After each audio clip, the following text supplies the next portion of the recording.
우리 시간으로 오늘 오전에 열렸던 제93회 미국 아카데미 시상식에서 영화 미나리의 배우 윤여정 씨가 한국 배우 최초로 여우 조연상을 수상했습니다. 작년 기생충이 작품상과 감독상 등 4개 부분을 수상했지만 이루지 못했던 성과가 바로 연기상이었는데요.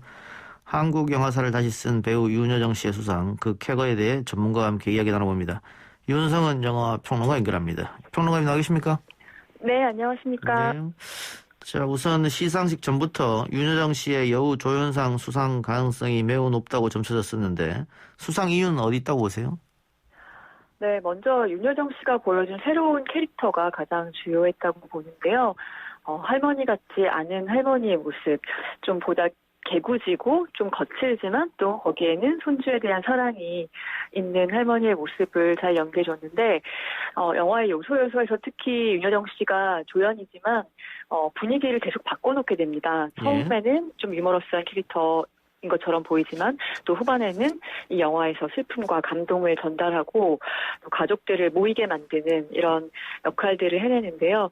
윤여정 씨만의 스타일로 소화해낸 그 캐릭터가 너무나 빛났기 때문에 이러한 결과가 있었던 것 같습니다. 예. 연기자들도 한국인이었고 배경도 한국인이 미국에 이민 간 그런 이야기가 나오는데 그런데 연기를 본 많은 분들이 한국인들보다 오히려 미국인들이 더 공감했을 것이다 이런 이야기를 하더라고요. 아마 이민의 역사 뭐 이런 것 때문입니까? 네, 아무래도 그런 부분이 많이 작용한 것 같습니다. 이 선댄스 영화제에서 처음에 공개됐을 때부터 그 이민자의 그 가족이 있거나 아니면 본인이 이민자거나 또 주변에 그런 그 직감적인 체험이 있는 사람들이 뭐 초반부터 눈물을 흘리면서 영화를 감상했다라는 이야기를 들었습니다. 그 정도로 사실 미국 사회에서는 그 이민자 문제와 또 이민자들의 이제 역사가 굉장히 중요하기 때문에 이런 영화들 이 미나리가 상당히 큰 공감을 얻은 것 같습니다. 그동안 아카데미 시상식은 그 비영어권 영화에 대해서 뭐 조금 이렇게 수준을 낮게 본다 그럴까요? 뭐 좀 박대했다 그럴까요? 그런 게 있었습니다만은 작년에 또 기생충의 수상. 또 올해 윤여정 씨의 연기상 어떤 의미로 받아들여야겠습니까? 아시아에서는 2번째라고 하던데. 네, 그렇습니다. 기생충을 선택한 것이 아카데미로서는 상당히 파격적인 일이었는데요. 그렇기 때문에 올해의 또 선택이 상당히 중요한 의미를 갖는데 또 그 아시아 배우로서는 지금 64년 만에 여우 조연상을 수상하게 됐습니다. 이렇게 좀 아카데미가 화이트 오스카로서 이렇게 뭐 백인 남성 중심의 그 영화상이라는 비판을 많이 받아왔었는데요. 근데 그런 분위기를 바꾸고 이미지를 쇄신하는 데 있어서 사실 이제 기생충과 또 윤여정 씨가 참 중요한 역할을 해준 것이죠. 그 할리우드나 미국인들은 이 영화를 보면서 자막이 달리는 것을 굉장히 어색해한다고 하던데 맞아요? 자막이요? 예. 그러니까 일단은 비영어권 그 관객들은 사실 자막이 있는 영화에 대한 이제 거부감이 좀 오랜 기간 동안 있어 왔고요. 그런 영화들을 보는데 익숙하지 않은 것이 사실입니다. 그렇기 때문에 이제 작년에 그 기생충이 수상했을 때 골든글러브에서 봉준호 감독님이 그 부분에 대해서 이제 꼬집으셨잖아요. 1인치의 장벽을 넘어서야만 한다. 이제 그런 얘기를 했는데 사실 골든글러브는 올해도 그 1인치 장벽을 뛰어넘지 못한 모습을 보여줬고요. 네, 이제 아카데미는 그것과 이제 굉장히 대비되는 그런 행보를 보여주고 있습니다. 근데 이번에 미나리가 여우 조연상 윤여정 씨가 수상했습니다만 사실은 뭐 미국에서 굉장히 화제가 있었고요. 다른 영화제에서 많은 상을 탔는데 이번에 아카데미에서는 뭐 여러 부분에 노미네이트는 됐습니다만 여우 조연상만 탔거든요. 그 이유는 있을까요? 기생충과 미나리라는 작품을 단순히 비교하기는 굉장히 어렵죠. 작년에 기생충은 한 배우가 주목받기에는 많은 배우들이 함께 이제 주조연을 맡았다고 볼 수가 있겠고요. 그렇기 때문에 이제 미국 배우 조합에서는 그 조화가 너무 좋아서 최고상을 받을 수 있었던 것인데 이제 한 배우가 좀 조명받지 못한 부분은 있었고요. 이번에는 이제 그 미나리에서의 그 윤여정 씨의 캐릭터는 여우 조연상으로서 이렇게 확실하게 그 어떤 후보에 오를 수 있는 그런 이제 여건이 마련됐기 때문에 많은 상을 탔고 또 이제 아카데미까지 그 흐름이 이어지게 됐습니다. 네, 이제 다른 부문에서 상을 받지 못한 것에 대해서는 요번에 뭐 작품상 후보로 오른 다른 작품들도 뭐 적게는 뭐 3개에서 5개 부문, 많게는 10개 부문까지 다수의 부문의 후보에 올라 있었고요. 예. 그만큼 이제 경쟁이 치열했다라는 이야기인데 이제 아카데미 회원들의 입장에서 기준에서 좀 미나리는 조연상 외의 다른 부분에서는 이제 수상작이 되기에 좀 다른 후보작들에게 좀 약하다, 다른 후보작들에 비해서 약하다라는 평가를 받은 것이죠. 그렇군요. 알겠습니다. 그런데 윤여정 씨 수상 소감도 화제가 됐던데 수상 소감에서 함께 후보에 올랐던 배우 글렌 클로즈를 언급했는데 어떤 배우인가요? 네, 윤여정 씨와 나이가 같은 배우인데요. 할리우드에서 이제 수십 년 동안 활약을 해왔는데 올해로 8번째 아카데미 후보에 올랐지만 수상에 실패했습니다. 이제 윤여정 씨가 또 기자회견에서도 언급을 했지만 같은 배우로서 미안함과 또 그런 인간적인 안타까움도 있었을 것 같습니다. 그렇기 때문에 이제 정말 본인은 글렌 클로즈가 타기를 원했다고 하신 말씀이 분명히 진심이었을 거라고 느껴지고요. 이때까지 이제 좋은 활약을 보여줬지만, 어쨌든 그 윤여정 씨가 가지고 있었던 그 어떤 매력이랄까요? 그 캐릭터의 매력과 또 이제 배우로서의 어떤 매력이 또 윤여정 씨에게 이번에도 그 수상의 기쁨을 안기는 결과를 가져오게 된 것 같습니다. 또 수상 소감에서 김기영 감독에 대한 이야기를 했습니다. 그런데 네. 봉준호 감독도 작년 기생충으로 국제영화제를 다니면서 김기영 감독 언급을 많이 했었는데 김기영 감독은 또 어떤 분인가요? 네, 김기영 감독은 사실 한국 영화에 관심이 있는 해외 영화 관객들 또 학자들에게도 굉장히 잘 알려져 있는 그런 유명한 감독인데요. 예. 윤여정 씨도 지니어스, 선제적인 감독이라고 이제 소개를 했는데, 정말 그 만든 작품마다 파격적이고 그때 당시 50년대, 60년대, 70년대까지 한국 영화계에서 이렇게 잘 볼 수 없었던 그런 스타일을 보여준 그런 감독입니다. 그래서 이제 1998년에 불의의 사고로 세상을 떠나셨는데요. 이렇게 많은 그 후배 감독들 또 배우들에게 영향력을 미치고 있는 그런 좋은 감독입니다. 예. 근데 이번에 그 아카데미 여우 조연상을 수상하면서 한 수상 소감 화제가 됐습니다만 그 이전에 다른 영화제에서 수상할 때도 그 영어로 했던 수상 소감이 많은 화제가 됐어요. 굉장히 네. 재치 있고 이렇게 또 관객들을 좌중을 압도하는 그런 이야기를 많이 하던데. 네. 아마 그 윤여정 씨 본인이 미국 생활 좀 하셨죠? 네, 그렇습니다. 예전에 그래도 미국에서 산 적이 있었기 때문에 그 영어로 수상 소감을 이렇게 말씀하시는데 별로 어려움이 없으셨는데요. 그럼에도 불구하고 이제 항상 겸손하게 이제 본인이 잘 이야기하고 있는지 모르겠다 이런 말씀을 많이 하셨었고, 그리고 이제 한국어로 그 이야기하는 거 인터뷰하고 하는 것을 이제 훨씬 더 편하게 생각하신다고 그렇게 이야기를 했는데. 어쨌든 본인이 하고 싶은 이야기를 외국어로, 영어로 예. 다 하셔가지고, 또 그것을 이제 미국 사람들도 다 잘 알아듣고, 어떤 표현이라든가 이런 부분들을 굉장히 재치있게 그렇게 평가를 해와서, 항상 이제 수상 소감이 기다려지는 그런 배우가 됐고요. 오늘도 이제 그 오스카상 수상하게 된다면은 가장 그 수상 소감이 기다려지는 그런 배우로 손꼽혔습니다. 예. 윤정 씨가 연기를 생활을 하다 미국으로 이민 가면서 그 사이에는 연기를 하지 않았었는데 네. 다시 복귀해서 연기를 시작했는데 그게 쉽지만 않을 것 같은데 어떻게 보셨어요? 아무래도 그랬겠죠. 하지만은 그 배우 생활을 시작했을 때 이미 그런 재능과 끼를 가지고 있었기 때문에 나중에는 그런 말씀하셨었죠. 이렇게 신개형으로 자기는 연기를 했었다. 네, 예. 그리고 배우는 돈이 필요할 때 가장 연기를 잘한다. 이런 약간 이제 유머러스하게 그런 부분을 표현을 하셨는데 예. 절박함이 있을 때 연기가 나왔다라는 표현 정말 윤여정 씨의 상황에 그리고 연기 인생에 딱 맞는 말씀이신 것 같습니다. 예. 근데 그 많은 언론에서 아까 저희도 한국 영화로는 최초로 이런 식으로 이야기를 했습니다만 미나리가 한국 영화라고 할 수는 없죠. 제작도 미국에서 한 거고. 네, 국적을 따지자면 미국 그쵸? 영화입니다. 예, 네. 그게 중요한 건 아닙니다만은. 예, 알겠습니다. 그 정희석 감독은 그럼 역시 한국계 이민자 출신인가요? 네, 그렇습니다. 예. 네. 윤 평론가 보기에는 윤여정 씨 연기를 가장 잘 보여주는 작품이 어떤 게 있을까요? 뭐 워낙 드라마도 많이 하시고 영화도 많이 했습니다만. 네, 뭐 그래도 오늘은 영화를 이야기해야 될 것 같은데요. 예.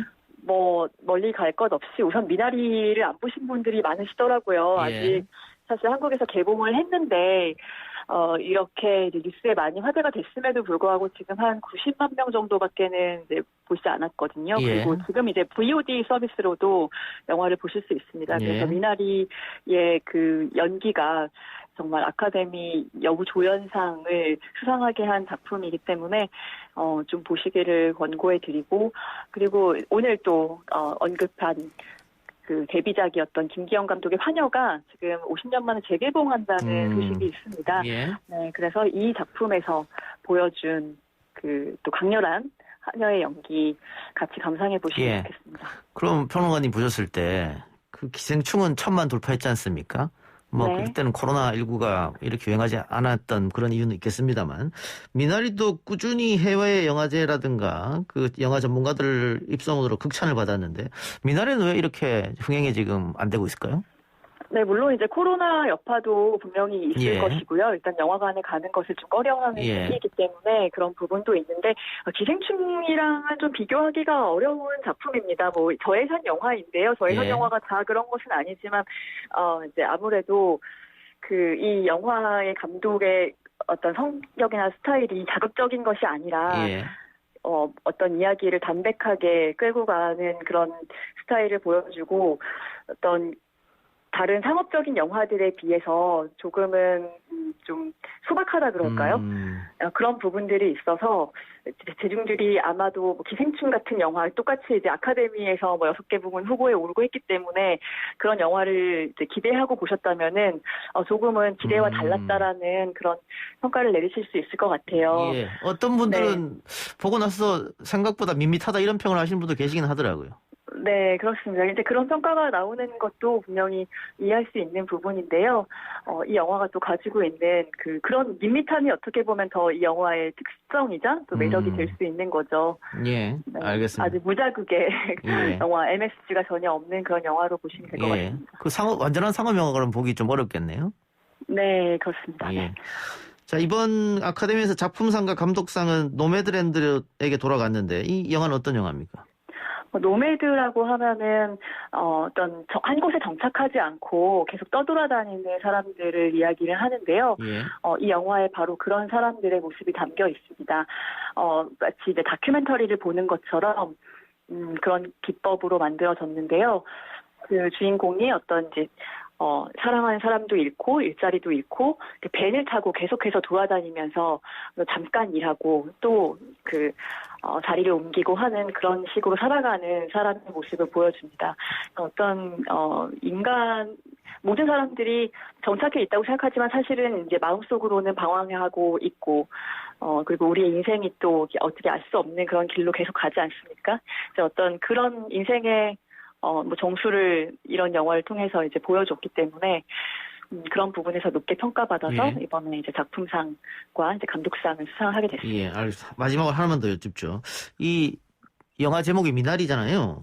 네. 그리고 작품 속에서도 아마 미나리를 재배하는 게 나오는 걸로 알고 있는데 네. 그 미나리의 의미는 이 영화에서 어떤 의미가 있을까요?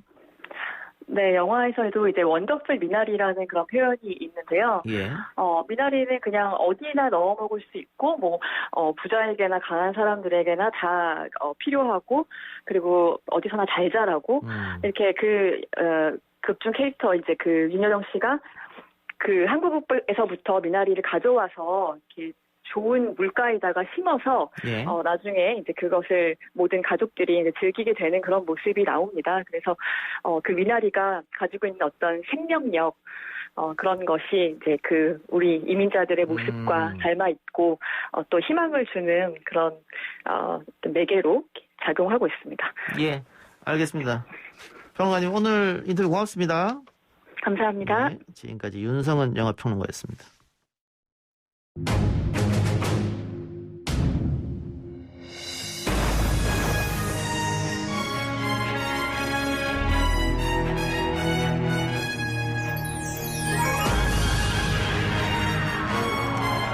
YTN 라디오 이동의 뉴스 정면 승부 2부 시작합니다. 뉴스 정면 승부에서만 만나볼 수 있는 고퀄리티 정치 토크 여의도 정면 승부 시간입니다. 오늘은 더불어민주당 윤관석 의원 그리고 국민의힘 윤영석 의원 나와 있습니다. 두 분 어서 오십시오. 예, 안녕하십니까. 반갑습니다. 네, 안녕하십니까. 윤영석 의원입니다. 자, 일단 여당 야당 다들 당내 큰 선거를 앞두고 있는데 먼저 여당부터 좀 살펴보죠. 여당 전대가 이제 5월 2일이니까 다음 주네요. 다음 주에 예정돼 있는데 일단 흥행이 좀 어렵지 않겠느냐 이런 이야기가 나옵니다. 어떻게 보십니까? 예, 저희가 4월 재보궐선거 참패 이후에 지도부가 선거 패배에 책임을 지고 총사퇴를 했습니다. 5월 2일 전당대회는 이미 잡혀있던 건데요. 그걸 연기하고 비대위를 할까 하다가 지금 코로나 국면이기 때문에 좀 빨리 관리형 비대위가 들어와서 5월 2일 전당대회를 예상대로 치르자 해서 진행을 하고 있습니다. 후보는 3명이 나왔는데 예. 시간이 한 2주 조금 넘게밖에 안 되고 예. 또한 이 코로나 상황 때문에 저희가 전국 순회 과거에 소위 체육관에서의 대회라든지 이런 걸 전혀 못하고 있는 상황입니다. 예. 그래서 권역별 거점에 가서 특정 장소에서 후보와 최소한의 인원만이 참석한 가운데서 연설을 하고 이걸 온라인으로 중계하는 방식으로 하다 보니까 예. 현재 오프라인에서 대규모 집회를 못 하다 보니 여러 가지 한계가 있는 것 같습니다. 그래서 후보 간에 지지자들도 모이고 해서 열기도 고조되고 또 거기서 정책 선명 경정도 하고 해야 되는데 이런 데 제약이 좀 많이 있다는 상황을 말씀드리도록 하겠습니다. 게다가 모든 언론에서 지적하는 부분인데 그 친문 강성 당원들의 눈치를 너무 보는 거 아니야 후보자들이. 그러면서 당심과 민심은 다른데 너무 당심만 쳐다보고 있다. 이런 지적은 어떻게 보세요? 예, 저희 권리당원이 전당대회 룰에 의하면은 대의원 45% 권리당원 40% 예. 그다음에 일반 당원 및 국민 한 20% 정도 하게 돼 있습니다. 15%. 그래서 많은 그 숫자가 있는 것은 사실입니다만은 그중에 권리당원의 목소리는 또 다양합니다. 예. 강경한 입장을 보이시는 분도 있지만 또 여러 가지로 저희들에게 좀 더 겸손하고 성찰하면서 민생 중심을 가라고 얘기하는 또 권리당원도 많이 있기 때문에 예. 어떤 특정한 쪽의 그 권리당원의 그룹만 보고 우리 당권 후보들이 그쪽 의식한 그런 발언만 하고 있다고 생각하지는 않습니다. 다만 저희가 그 거대 여당이고 책임을 지는 정부와의 집권 여당인 만큼 반성도 철저하게 하되 또 국민의 목소리도 민심도 겸허하게 경청을 하되 정책적으로는 경쟁을 현재 하고 있는 상황입니다. 본격적인 당의 혁신은 전당대회 끝난 이후에 이루어질 수 있다 이렇게 봅니다. 알겠습니다. 자, 야당은 여당의 전당대회 준비 과정 어떻게 보고 계세요? 예, 우선 이번 민주당의 전당대회는 지난 4월 7일 서울시장, 부산시장 이 보궐선거의 패배의 원인이 무엇인가에 대한 그 민주당의 처절한 자기 반성으로 예. 출발해놓은 저는 생각합니다. 그런데 지난 4월 7일 그 보궐선거 참패의 원인은 결국은 이제 민주당이 그동안 보여왔던 그런 내로남불, 조국 전 법무장관을 비호했다든지 또 윤미향 국회의원을 비호한다든지 또한 추미애 전 법무장관이 그런 정권에 대한 그런 검찰의 수사를 방해하기 위해서 법치주의를 훼손한 이런 일들 그리고 이제 부동산 정책을 25번 하면서도 집값을 이렇게 폭등시킨 이러한 정책 실패 그리고 지금 국민들께 가장 필요한 것이 그 코로나 백신인데 이러한 백신도 제대로 구하지 못하는 이런 정부에 대한 이러한 그 국민들의 어떤 심판 이런 것이 결국은 이제 보궐선거에서 민주당의 패배를 이제 불러왔는데요. 이러한 부분에 대한 어떤 처절한 반성이 있어야 되는데 저는 최근에 그 민주당의 그런 전당대회를 지켜보면서 이러한 과연 그 처절하게 반성을 하고 있는 것인가 진정성 있게 반성을 하는 것인가 상당히 좀 회의적입니다. 그래서 지금 전당대회를 제가 민주당의 그런 남의 당이 이래 제가 참견하는 건 좀 그렇지만은 제가 쭉 이렇게 보니까 주로 그 전당대회 지금 논쟁이 주로 친문이냐 아니면 친문제의 비문이냐 이런 그런 과거형 그런 전당대회가 아닌가 지금 생각이 들고요. 앞으로 우리 국민들의 삶을 우리가 참 정말 지금 어렵지 않습니까? 이러한 국민들의 삶을 우리가 어떻게 보듬고 또 민생을 어떻게 살릴 것인지 또 코로나19를 어떻게 극복할 것인지 백신을 어떻게 구할 것인지 이러한 부분에 대해서 건설적인 어떤 토론이 있어야 되는데 예. 그런 토론이 보이지 않는다는 것이 상당히 아쉽습니다. 저는 지금 우리 정치가 어떻게 보면 87 체제에서 아직 벗어나지 못하고 20세기형 정치를 지금 하고 있다고 생각드는데요. 민주당도 그렇고 또 저희 지금 국민의힘도 그렇고 곧 이제 전당대회가 있습니다. 정말 우리 국민들이 민생을 살피는 그러한 전당대회, 민생에 대한 해법을 제시하는 그런 전당대회가 예. 됐으면 좋겠다는 그런 생각이 듭니다. 자, 윤관석 의원 반론 듣고 야당 얘기 한번 물어보죠. 예, 저희는 4.7 재보궐선거 패배에서 민심의 회초리와 또 몽둥이도 함께 맞았다고 생각을 합니다. 예. 아프게 생각하고요. 저희가 민심이 아프면 저희도 아프다라는 그런 마음으로 겸손하게 소통하도록 하겠습니다. 또한 공감과 소통의 태도가 부족했다. 그래서 지난번에 내로남불 선거했다고 한다면 그것도 저희가 아프게 받아들이고 혁신하겠습니다. 또 여러 가지 민생 정책들이 부족했다. 부동산 선거했다는 얘기도 있습니다. 저희가 그것도 필요하다면 올바른 정책 기조는 가져가되 또 필요한 분야에 있어서는 불편했던 정책들의 권한도 과감하게 때에 따라서는 하도록 하겠습니다. 중요한 것은 저희가 조금 더 다양한 목소리를 듣긴 하되 그 집권 여당은 중심을 가져가면서 하고 있고요. 현재 코로나 상황 속에서 정책 경쟁은 최선을 다하고 있습니다. 우리 윤영수 의원님이 저보다도 더 저희 당 전당대회를 자세하게 보신 것 같은데 하지만 과거형 아니고요. 예. 지금 미래로 가기 위해서 우리 당이 또 정권 재창출을 위해서 어떻게 하는 게 좋을 것인가 또 민심의 회초리에 어떻게 화답하는 것이 맞는 것이냐를 갖다가 놓고 치열하게 당권 지자들이 경쟁하고 있다. 내용을 좀 많이 봐주셨으면 하는 부탁입니다. 알겠습니다. 야당도 이제 원내대표도 새롭게 뽑아야 되고 6월에 또 전당대회가 예정돼 있는데 이번 선거 결과가 야당이 잘해서 야당이 이긴 게 아니다. 대체적인 평가가 그렇습니다. 그런데 지금 야당이 선거 승리 이후에 김종인 전 비대위원장이 국민의힘을 향해서 계속해서 공격적 언사들을 내보인다든가 혹은 지금 탄핵이 잘못됐다고 믿고 있다. 탄핵 부정론이 나오고 전직 대통령 사면 이야기가 나오고 이게 승리에 도취해서 국민의힘이 과거로 돌아가는 거 아니냐 이런 지적도 있는 것 같은데요. 네, 전직 대통령의 그 탄핵에 대한 문제는 일반 국민들이나 또 이제 법조계 또 학계에서는 뭐 여러 가지 다른 의견이 있을 수 있지만은 우리 공당의 입장에서 또 제1야당의 입장에서 이 탄핵을 부정하는 것은 저는 맞지 않다고 생각합니다. 예. 그래서 탄핵에 대해서 헌법재판소의 판결 자체는 그 존중을 해야 된다고 생각하고요. 그 외의 것은 이제 역사적인 그런 판단에 맡겨야 된다고 생각하고 그다음에 지금 뭐 최근에 사면 문제도 이제 나왔었는데 뭐 당내에 여러 가지 이제 그 이론 좀 다른 의견들이 있습니다. 각자의 그런 생각은 존중해야 된다고 생각하는데 이러한 사면과 또 탄핵 부정 문제가 제기되면서 상당히 당내 지금 상당히 혼란이 제기되고 있고 또한 우리 당이 과거로 그 탄핵의 강을 건너지 못하고 다시 과거로 가지 않는가 하는 그런 상당히 우려가 있기 때문에 저는 개인적으로 이 당내에 의원들께 그런 부분을 좀 자제해 주실 것을 항상 그 말씀을 드리고 있습니다. 예. 그런 상황이고 지금 이게 이제 결국은 이러한 그 탄핵을 당하고 또 지금 현재 문재인 대통령도 또다시 퇴임 후에 상당히 어떤 불미스러운 그런 일이 있지 않을까 하는 국민들이 우려하고 있는 상황인데 이러한 그 전직 대통령의 그 이러한 불행의 악순환의 고리 이것은 우리가 반드시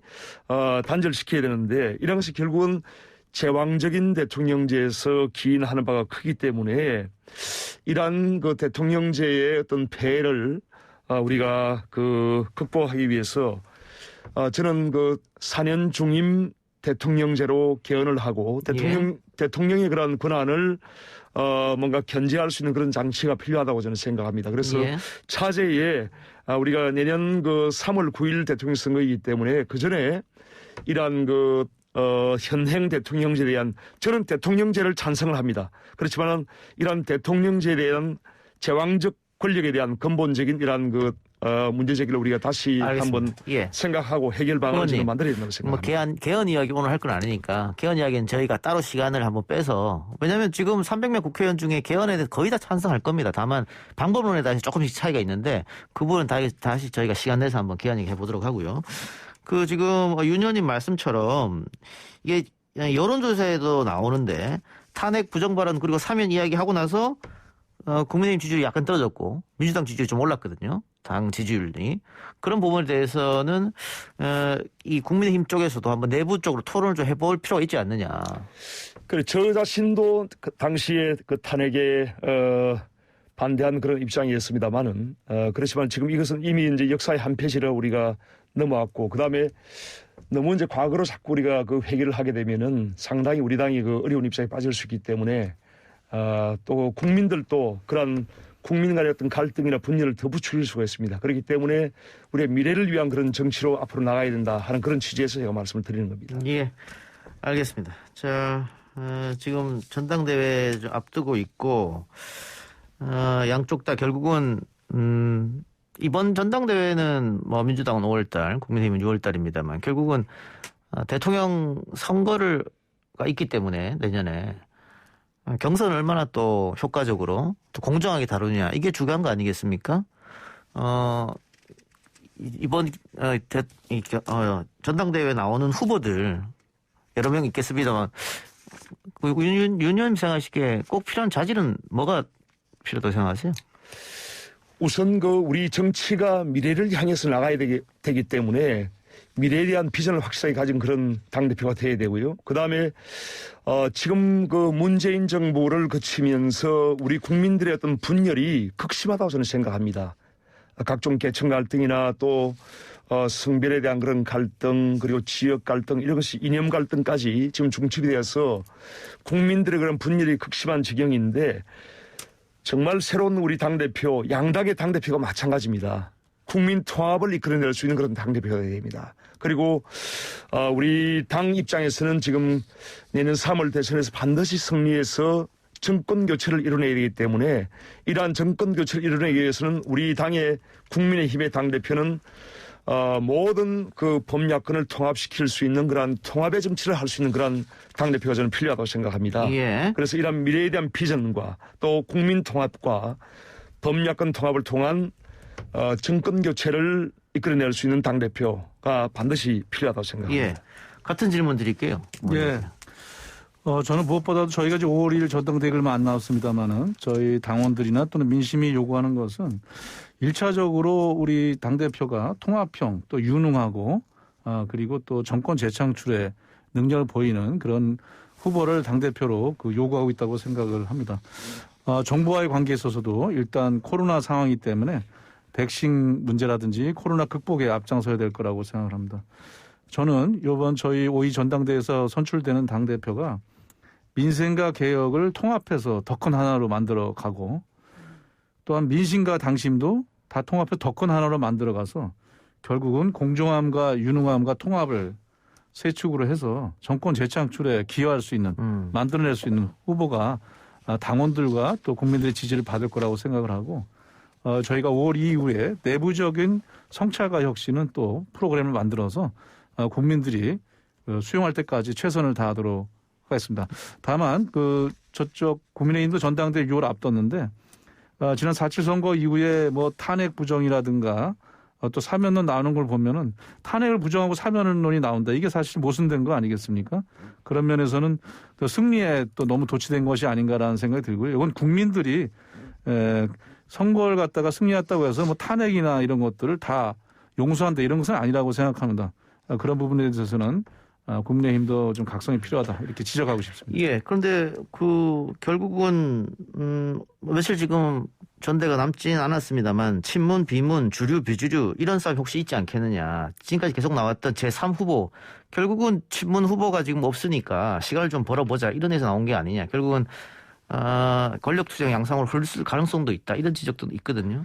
예, 이름이 같아서 민주당의 윤관석 의원이 말씀드리겠습니다. 예.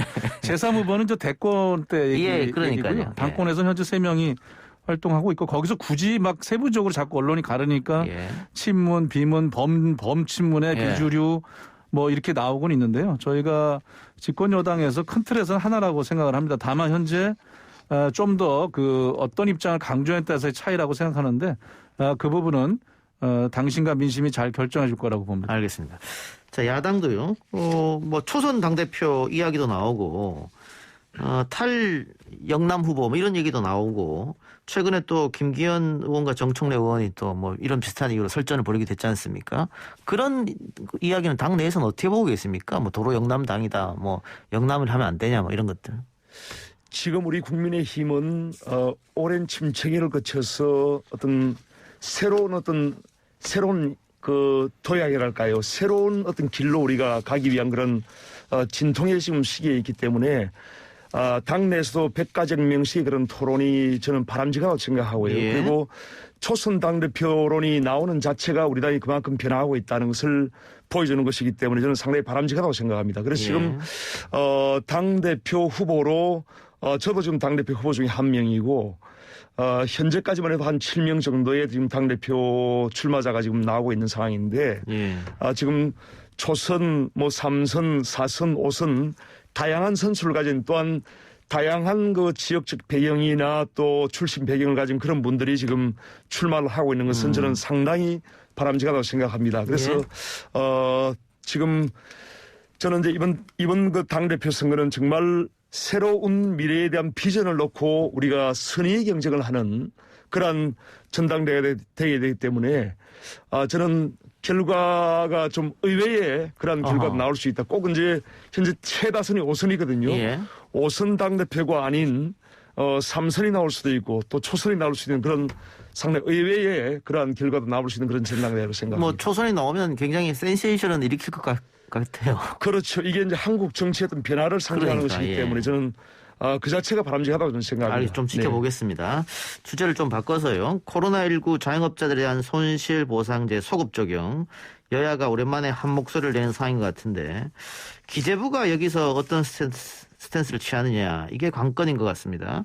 윤관석 의원님 어떻게 보세요? 예, 코로나가 1년 넘어서 2년 차로 접어들면서 직격탄을 맞은 소상공인 자영업자들의 피해가 굉장히 심합니다. 물론 정부 쪽에서는 재정 확장과 또 예산 증액 그리고 긴급재난지원금 4차례 걸친 추경 예산으로 지원을 했습니다마는 코로나 기간이 길어지면서 예. 매출이 많이 감소돼서 대단히 어려운 상황에 놓여 있습니다. 그래서 자연재해처럼 이런 어떤 사회적 재난에도 사회적 손실보상을 해주자. 여기에 대해서는 이견이 없는 것 같아요. 예. 엊그제 저희 민주당과 그다음에 국민의힘 그리고 또 정의당까지 같이 합동 기자회견도 했는데요. 문제는 이제 이거 소급 적용에 대한 문제라고 보여집니다. 예. 적용에 대해서 현재까지는 국회와 당에서는 이 부분도 좀 진행을 시키자라는 입장을 갖고 있고 반면에 이제 기재부의 재정 정책을 담당하는 정부 쪽에서는 이 소급 적용의 대상이라든지 기준이라든지 또 시점이라든지 그리고 이 재원 문제 때문에 여러 가지 그 난색을 표명하고 있는 것 같습니다. 예. 그래서 이 부분에 대해서는 아까 말씀드린 몇 가지 쟁점들을 가지고 좀 더 심도 있는 논의가 필요한 상태인데 저희 당과 국회에서는 좀 더 적극적이고 전향적인 검토를 요청하고 있는 상황입니다. 위헌 논란은 어떻게 국보하실 생각이세요? 예, 그 부분도 함께 법률적 검토도 이루어질 거라 봅니다. 예, 야당은 반대 없습니까 이 부분에 대해서?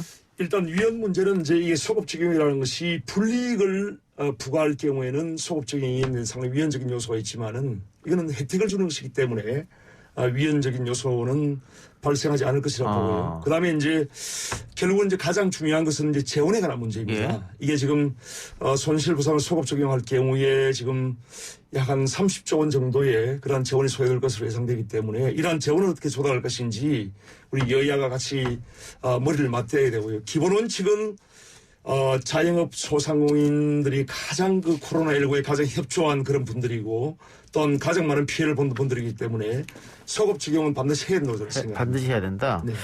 자, 그럼 이 부분에서는 일단 국회는 이견이 없는 것 같은데 그러면 윤관석 의원님 예.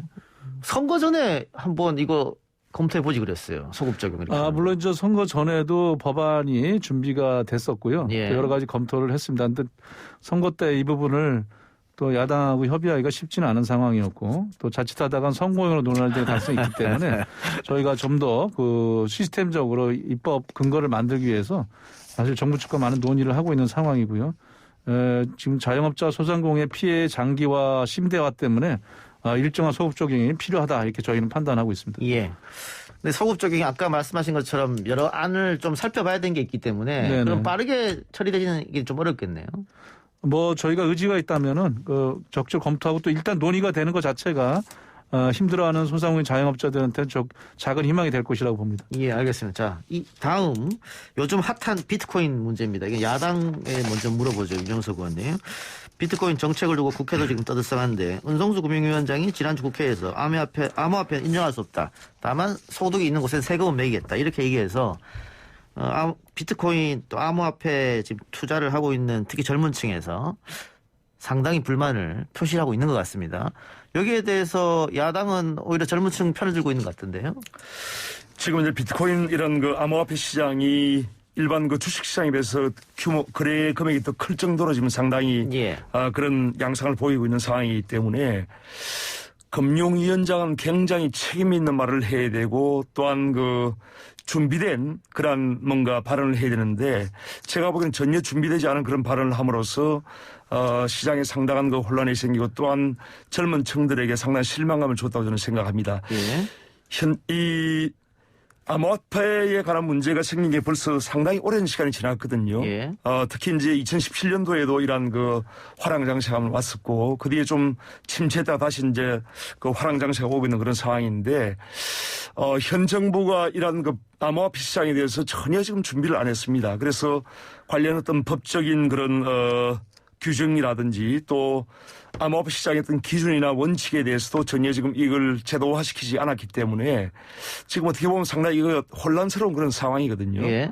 그런 상황에서 또 이 은성수 금융위원장의 그런 발언은 제가 보기에는 굉장히 문제가 크다고 생각하고 그런 부분에서 지금 자진 사퇴까지 촉구하는 그런 지금 청원이 올라와 있죠. 예. 그래서 이 시점에서 가장 중요한 것은 정부가 객관적인 이러한 투자 정보를 교류할 수 있는 그런 장을 만들고 또한 이런 암호화폐가 투명하게 거래될 수 있도록 뭔가 시스템을 만드는 일이 지금 그 빨리 착수를 하고 구축을 해야 됩니다. 그래서 이러한 그 암호화폐가 건전하게 투자될 수 있는 거래될 수 있는 그런 뭔가 시장을 형성하는 것이 지금 가장 중요한 것이라고 생각하고 세계적으로 볼 때 이러한 그 암호화폐 시장은 상당히 미래산업 측면에서 지금 접근되는 그런 경우가 많거든요. 그렇기 때문에 우리나라도 하루빨리 이러한 부분을 미래산업적인 그런 측면에서 접근을 하고 또 시장을 구축을 하는 것이 저는 중요하다고 생각합니다. 근데 뭐 이번 비트코인 또 암호화폐 폭락장은 뭐 전 세계적인 폭락장이 됐기 때문에 뭐 은성수 금융위원장이 한마디 했다고 대한민국에서만 폭락하지는 않았으니까요. 다른 외국 전문가들도 비트코인은 다단계 금융 사기다, 도박이다 이런 식으로 얘기를 했는데 지금 야당은 그러면 이거를 어떻게 뭐 법적 제도적으로 안으로 들어와야 된다 이렇게 우선 생각하신 겁니까? 이러한 수십조 원이 지금 거래되고 있는 예. 그런 시장이지 않습니까? 이러한 시장이 전혀 어떤 법적인 규제라든지 원칙이라든지 이런 기준이 없는 상태라는 것은 상당히 큰 문제가 있다고 생각하기 때문에 우선 이것을 제도권으로 뭔가 만들기 위한 그런 어떤 준비를 하루빨리 착수를 해야 되고요. 관련 그런 법령이라든지 이런 부분도 하루빨리 그 정비를 해야 된다고 생각합니다. 예. 여당 이야기 들어보겠습니다. 윤관석 의원님. 예, 지난주 금요일날 정무위에서 은성수 금융위원장이 이제 답변했던 것이 좀 여러 가지 논란이 되고 있는 것 같습니다. 사실 정확한 법적 개념상은 가상자산으로 얘기하고 있습니다. 그전에는 저 사인 간의 거래로 해서 그동안 방치돼 왔고 또 암호화폐라든지 뭐 다른 여러 가지 이름으로 가상화폐 뭐 이렇게 불리던 것들이 2020년에 특정 금융 거래 정보의 보고 및 이용 등하는 법률 일명 특검법이라는 걸 개정하면서 가상자산으로 법적 개념을 잡았습니다. 다만 이제 이게 통화로 인정되어 있지는 않습니다. 통화가 되기 위해서는 통화 기능을 하기 위한 가치의 안정성이라든지 이래야 되는데 가상자산은 워낙 가치 변동이 지금 현재 심하지 않습니까? 예. 또 현재 실제 지급수단으로 통용되는 경우도 뭐 아주 제한적이기 때문에 뭐 거의 없다고 봐야죠. 예. 아마 이제 가상자산이라는 용어를 법적 개념을 부여하다 보니까 최근에 과열되고 이런 부분들에 대해서 좀 주의를 주기 위한 그 논의였다고 생각을 합니다. 다만 이 부분에 대해서는 가상자산이 어떻게 미래에 발전될 것인가에 대해서는 세계적인 전문가들도 심지어 미국 시장을 포함해서 앞서간다는 선진국에서도 지금 전문가들 간의 이견이 다양하게 있습니다. 극단적인 그 평가가 서로 나아가고 있는 상황이기 때문에요. 또 유동성이 워낙 심해서 금융 투자를 하기엔 상대적으로 뭐 어려운 분야인데 예. 또 위험성이 굉장히 높습니다. 근데 국내에서 참여하시는 분들은 굉장히 이제 젊은 층들이 그렇죠. 일종의 가상자산 투자 열풍까지 있다고 할 정도로 참여를 하고 있기 때문에 이 부분에 대한 여러 가지 앞으로의 그 금융당국의 입장이나 이런 게 필요한 것 같습니다. 현재 제가 알기로는 이제 금융당에서 일단 정확한 조사를 하겠다는 거 아니겠습니까? 예. 그래서 현재 거래소라고 얘기하는 부분들 이런 부분들에 대해서 정확하게 이제 등록을 받겠다. 여기에 대해서 거래소 책임질 수 있는 것인지 정확한 어떤 그 근거가 있는 것인지 뭐 이런 부분들이 진행이 되면서 특검법 개정 이후에 필요한 더 추가적인 제도적인 그 과정, 안착 과정들에 대한 논의가 있을 거라고 생각합니다. 미국이나 싱가포르에서는 이것을 이미 상품거래소에서 요건을 갖춘 가상자산을 상정해서 예. 투자자 보호 조치도 하면서 거래가 이루어지게 하고 세금도 매기고 있죠. 자본시장법 개정으로. 하지만 아직 우리가 거기까지 갈지에 대해서는 1차 조사를 하고 그리고 나서 관련한 여러 가지 위험 요소들에 대한 판단을 통해서 가상자산, 암호화폐라고 얘기하는 부분들에 대한 비트코인 정책이나 그 코인 정책에 대한 것들이 종합적으로 정리될 필요가 있다고 생각을 합니다.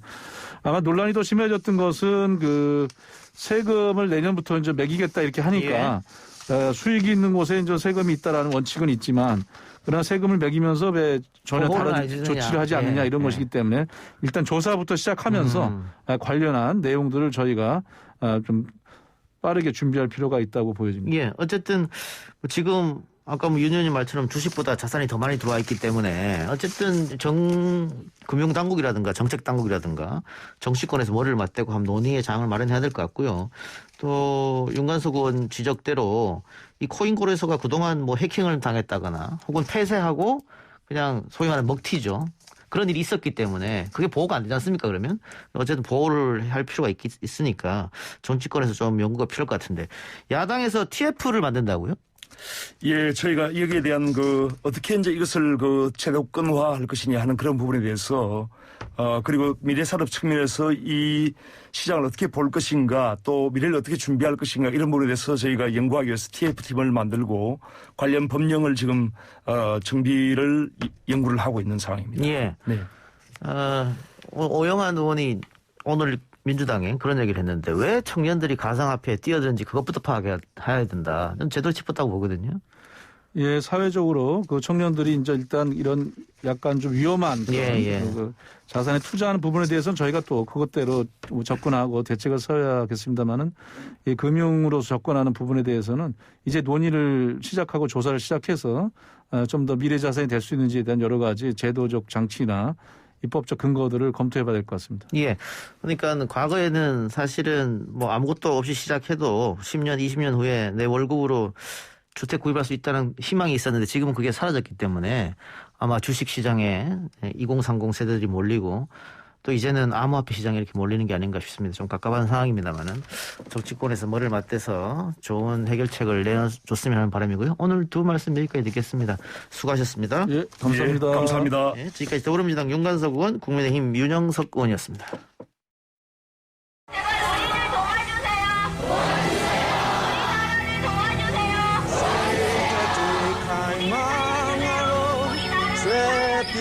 Please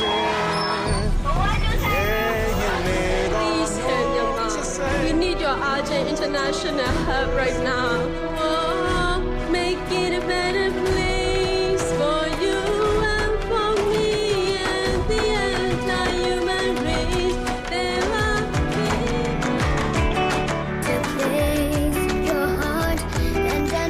미얀마의 보물 이동영의 뉴스 정면 승부는 방송 프로그램으로는 최초로 미얀마 민주주의의 지지와 연대를 선언하고 매일 이 시간 우리들의 연대 목소리를 들려드리고 있습니다. 오늘은 SNS를 통해 미얀마 민주주의 지지를 선언한 방송인 홍석천 씨와 이야기 나눠보겠습니다. 홍석천 씨 나와 계십니까? 네, 안녕하세요. 홍석천입니다. 네, 안녕하십니까.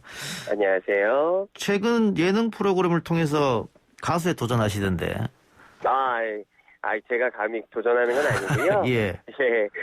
많은 분들이 요즘 힘드셔서 웃음을 잃고 계시는 것 같아서 즐거움을 좀 드리고 싶어서 도전하고 있고요. 예. 그보다도 더 중요한 문제들이 많이 있어서 특히나 이번에 또 미얀마 민주화 지금 항쟁을 하고 있어서 제 주변에 또 관계되어 있는 분들도 있어요. 조금 더 자세히 들었어요. 그래서 좀 지지 선언을 하게 됐죠. 예. 자, SNS에 세 손가락 경례 사진과 함께 미얀마의 민주주의를 위해 힘을 보태달라 글을 올리셨습니다. 네네. 그 사진 올리고 좀 반응이 있던가요? 많은 분들이 함께 응원해 주시고 지지해 주시고 어떻게 하면 미얀마를 도울 수 있을까 이런 이야기도 같이 나누고 있고요. 그 정도 하고 있습니다. 예. 근데 그 연예인이 이렇게 어쨌든 뭐 정치적 식견이라든가 의견을 SNS로 나타내는 게 쉬운 일은 아니다 이렇게 얘기하던데. 그렇죠. 예. 뭐 용기가 필요하기도 하죠. 예. 그런데 왜 용기를 내신 거예요? 사실은 미얀마에 계신 분들이 저하고 또 잘 알고 있는 분들도 계세요. 그쪽에 계신 분들이. 그래서 또 그쪽 엔터 쪽에 뭐 가수를 하고 있는 친구들이나 또 그리고 제가 이웃집 찰스라는 KBS 프로그램을 진행하고 있는데 거기에 이제 굉장히 어린 친구가 한국에서 살고 있는데 난민으로 와서 살고 있어요. 가수의 꿈을 갖고 있는 와니아라는 친구인데 그 친구를 통해서 또 많이 이야기를 전해 듣고 미얀마의 지금 실정이 얼마나 또 열악한지 또 그리고 얼마나 많은 국민들이 민주화를 열망하고 있는지 또 군부의 그런 독재는 어떤 건지에 대해서 저도 좀 그런 세대이기도 하고 저 어렸을 때는 제가 벌써 나이가 50이 넘었는데요. 저도 이제 그런 비슷한 경험들을 우리나라에서도 분명히 했었고 그거에 대한 고민도 저도 많이 했었고 근데 똑같은 비슷한 그런 현상이 지금 미얀마에서 펼쳐지고 있어서 마음이 굉장히 안타깝고 뉴스를 접할 때마다 어떤 희생되는 많은 분들의 사연을 듣고 나라도 뭐라도 좀 목소리를 내야 되겠다라는 생각을 좀 진지하게 했어요. 그래서 좀 용기를 내봤죠. 주위에 뭐 미얀마 현지분이라든가 이런 분이 더 계셔서 이런 일이 더 바로 옆에 일어나는 일처럼 느껴지셨군요. 그럼요. 그리고 제가 사는 곳이 이제 옥수동이거든요. 옥수동 조금 이렇게 언덕에 미얀마 대사관이 있더라고요. 그쪽에 항상 혼자서 이렇게 피켓 들고 시위하시는 분들 계세요. 그래서 그분들 볼 때마다 내가 조금이라도 힘을 좀 보태드려야 되겠다라는 생각이 좀 들더라고요. 고맙습니다. 자, 마지막으로 청취자분들께 미얀마 민주화 투쟁에 대한 관심과 지지에 호소하기 전에 오늘 윤여정 씨가 아카데미 여우 조연상을 수상했는데 호소 청취하고도 또 같은 프로그램을 한 인연이 있죠? 그렇죠. 저는 이제 선생님 윤식당 하실 때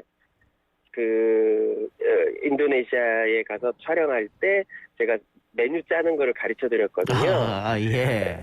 근데 가르쳐 드리는데 선생님이 워낙에 또 솔직하고 재밌는 농담을 하시는 분이셔서 근데 저한테는 너무 어려운 선생님이셔서 이제 반죽을 하다가 조금 길게 반죽을 해서 막 손이 떨렸어요. 그랬더니 선생님이 아니 무슨 요리한다는 사람이 이렇게 떨어 손을 나보다도 못하는 거 아니야? 뭐 이렇게 농담을 하셔서 깔깔대고 웃었던 기억이 또 있습니다. 선생님 다시 한번 진심으로 축하드리고요. 너무나 영광스러운 상이죠. 알겠습니다. 그러면 지금 이태원에서 하시던 식당은 다 지금 접으신 겁니까? 어떻게 된 겁니까? 제가 직접 운영하는 건 없고요. 제 밑에서 10년 동안 함께했던 매니저가 하나 잘 인수인계 받아서 열심히 하고 있습니다. 많은 자영업자분들도 힘내시고요. 코로나19가 끝이 나면 다시 이태원에 가실 생각이 있으신가요? 그러려고 노력 중이고요. 아이디어를 지금 만들어보고 있고요. 지금 사실 코로나19가 워낙에 화두가 돼 있고 여러 가지 또 문제들이 많이 있어서 지금 미얀마에서 일어나는 일들이 뉴스 아니면은 특별히 이렇게 관심 가질 수 있는 시간이 별로 없잖아요. 직접적인 도움이 안 되더라도 조금의 메시지라도 작은 목소리라도 함께 해주시면 그쪽에 계신 우리 미얀마 국민들이 조금 힘이 되지 않을까 싶습니다. 그쪽에 계신 분들이 또 제 SNS를 보고 너무 고맙다라고 인사해 주시는 분들 굉장히 많거든요. 어떤 싸움의 희망을 잃지 않는데 메시지가 도움이 됐다라는 이야기를 하시는 분들 굉장히 많아서 참 다행이라고 생각하고요. 그분들이 빨리 민주화를 다시 쟁취하시기를 간절히 기도해 봅니다. 알겠습니다. 지지와 호소 한 말씀 따로 시간을 드리려고 했는데 지금 하셔가지고 여기서 인터뷰 마치겠습니다. 오늘 인터뷰 감사합니다. 감사합니다. 지금까지 방송인 홍석천 씨였습니다.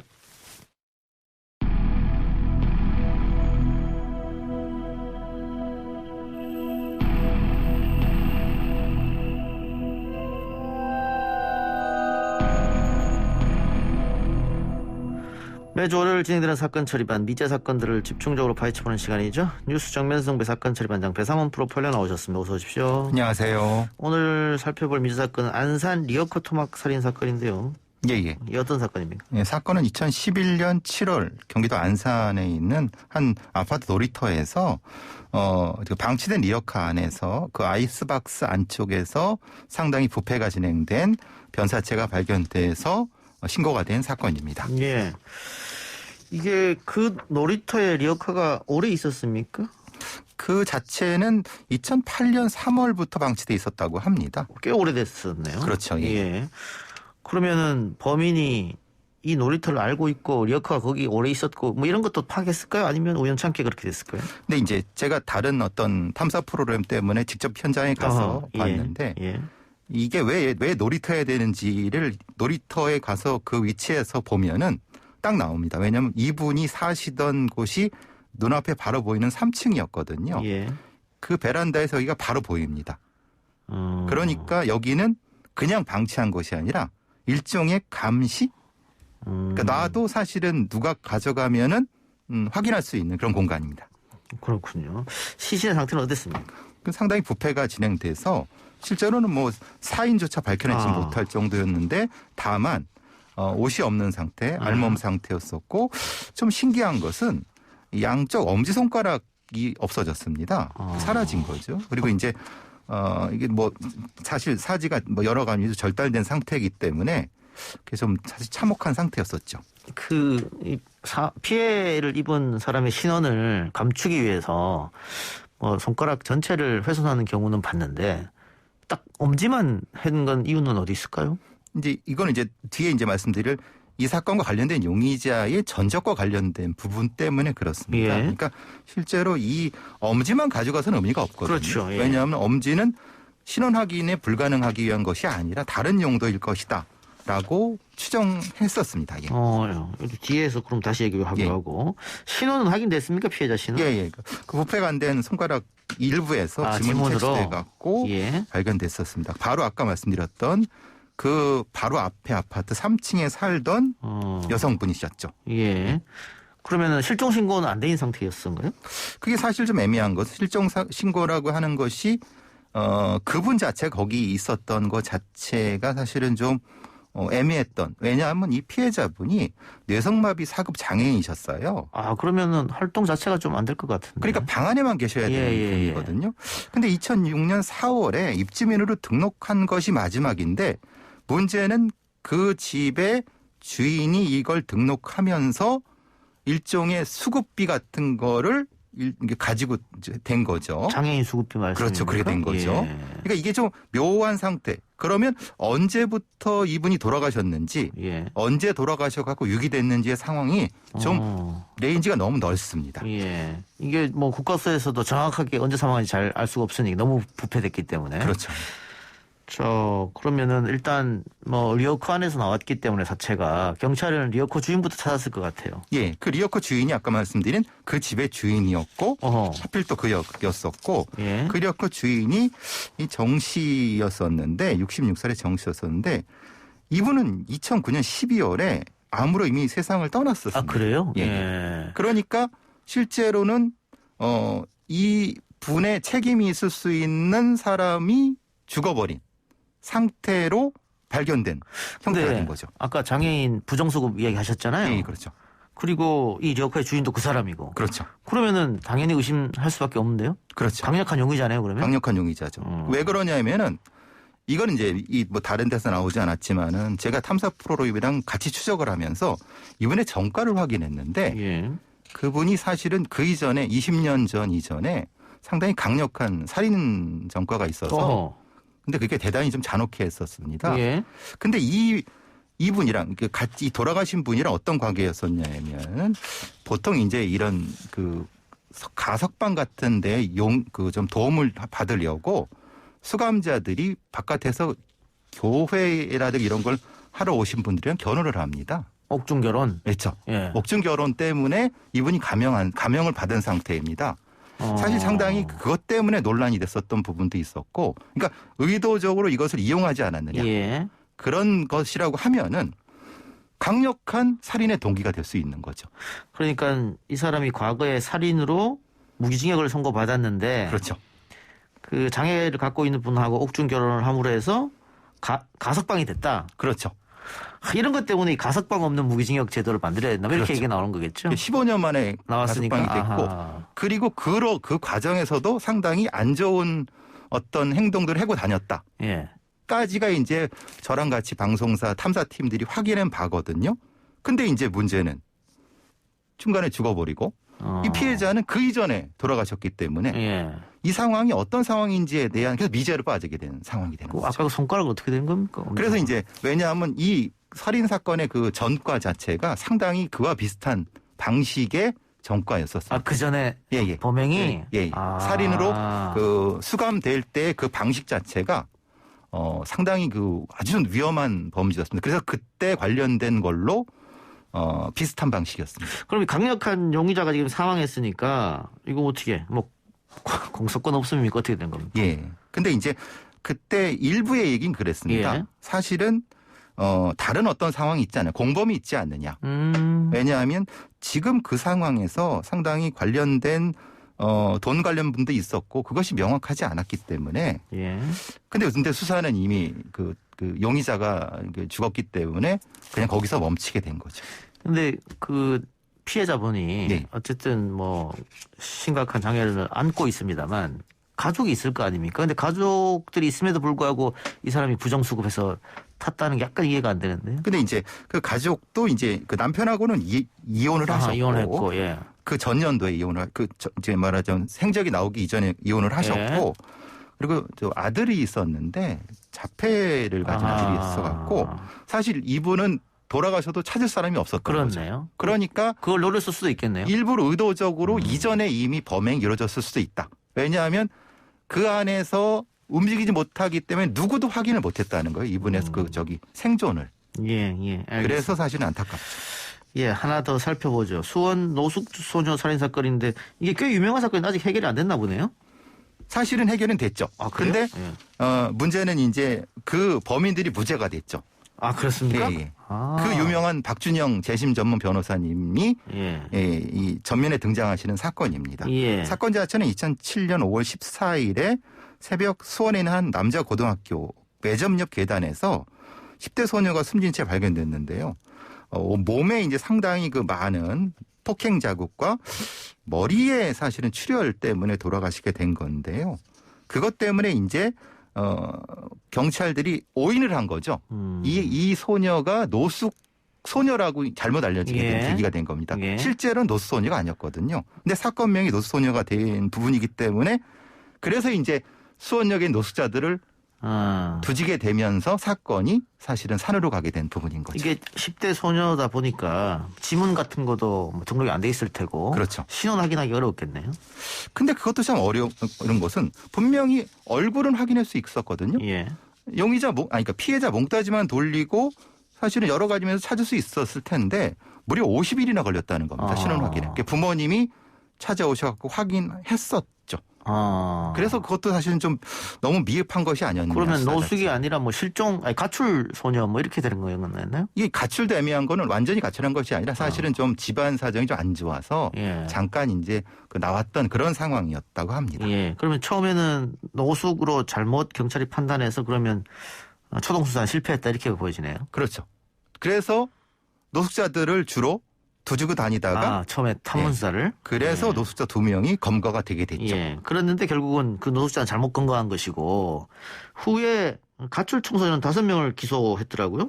근데 이게 황당한 것은 바로 60일 뒤에 이제 2명의 근데 한 명은 지적 장애를 가졌던 분입니다. 2명을 검거를 했는데 그래서 기소가 돼서 이제 됐는데 그 다음 연도 1월에 검찰이 사실 범인은 그 사람 둘보다 5명이 더 있다라고 발표를 하게 되면서 사건 자체가 대단히 황당한 상황으로 발전하게 된 거죠. 예. 근데 검찰이 이렇게 발표하고 기소까지 했는데 재판에서 무죄로 났다는 거지 않습니까?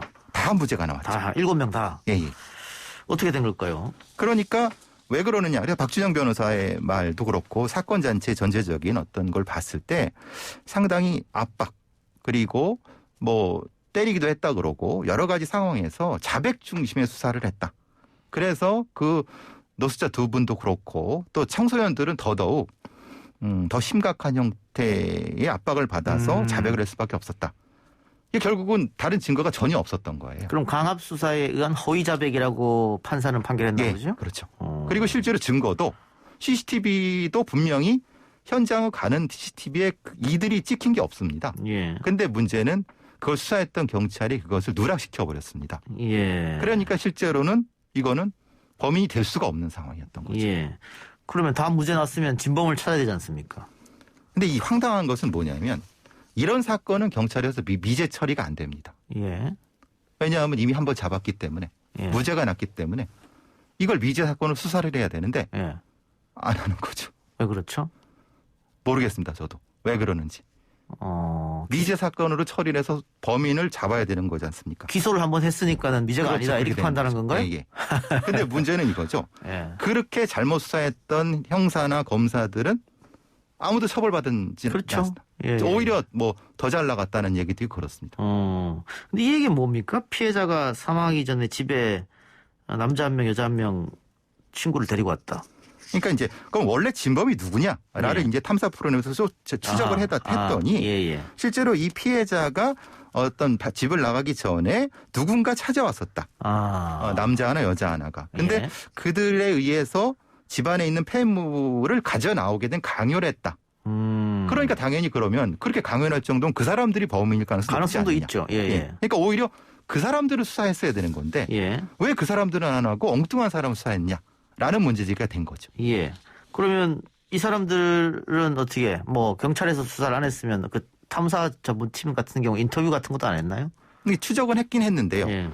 대체적으로 어디까지는 추적이 됐는데 그 다음에는 공권력이 아니기 때문에 수사를 못하게 된 거죠. 근데 분명한 것은 이들 중에 범인이 있을 가능성이 높다라는 것까지만 확인했는데 확실하진 않습니다. 누군지를 모르지만은 전날 여자를 폭행했다 이렇게 친구들한테 무용담처럼 얘기한 사람이 있기는 하네요. 그렇죠. 그리고 그 이름이 이 피해자 이름과 동일하게. 아 그래요? 예. 그러니까 가능성이 훨씬 높죠. 그렇네요. 그러니까 자기들이 자랑하고 다녔고 떠들고 다녔는데 하필 그 이름이 누구도 가르쳐주지 않은 피해자 이름이었다고 하면은 그건 당연히 범인 가능성이 높지 않겠습니까? 우연치고는. 너무 우연치고. 그렇죠. 이게 내가 어제 여자애를 때리고 걔네 집에 가서 반지와 귀걸이 같은 거 갖고 왔어라고 친구들한테 자랑삼아 얘기했는데 그 애 이름이 그 사망한 여성 이름과 같다. 그 이름과 같다.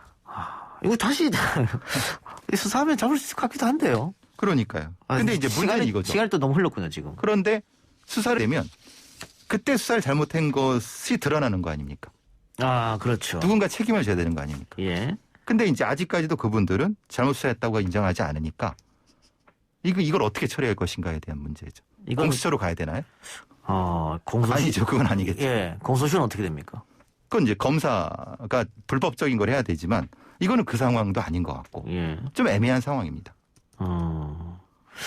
자, 그러면 그 노숙인들도 그렇고 처음에 혐의가 있다고 데리고 온 노숙인들 그리고 나머지 청소년 5명들 그 우리 사회에 어떻게 보면 굉장히 약자들이잖아요. 그렇죠. 보호해준 사람도 없고 그리고 그 청소년들이 아마 그 소위 속된 말로 비행 청소년일 테고 그러다 보니까 경찰이 조금 함부로 수사를 하지 않았냐. 그러니까 강압수사 같은 것도 2007년이면 우리가 상식적으로 뭐 강압수사나 고문이나 이런 건 없다고 생각하는데 아마 이분들이 굉장히 사회적 약자이기 때문에 보호해줄 사람이 없다고 판단했기 때문에 뭐 실적도 생각하고 그래서 그랬지 않았나 이런 생각이 드는데요. 네, 정확한 표현이십니다. 그 당시에도 그런 논란이 많았었습니다.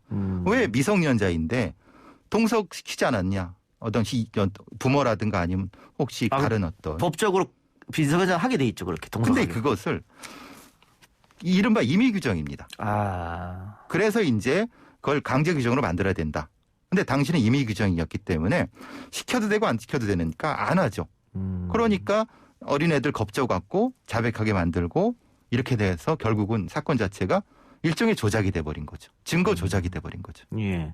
근데 이렇게 하고 그 피의자들은 모두 무죄로 풀려났는데 경찰이나 검찰이나 아무도 지금까지 책임지는 사람이 없다. 네, 오히려 영전을 했던. 오히려 영전을 한다. 예. 그리고 그것을 봐줘야 할 법원, 판사들은 아무런 그냥 뭐 재심해서 끝났으니까라고 끝나버린 거예요. 근데 이 사람들의 인생은 누가 책임지나. 그렇습니다. 이게 또 다시 수사해서 많은 진범을 잡으면 과거에 잘못 수사한 걸 또 인정하게 되니까 그것도 어렵고. 그렇죠. 이 참 안타까운 사건이에요. 그래도 꼭 다시 수사를 해서 범인 진범을 잡았으면 하는 바람입니다. 알겠습니다. 오늘 사건 처리반 여기까지 하죠. 지금까지 배상훈 프로파일러였습니다. 고맙습니다. 감사합니다.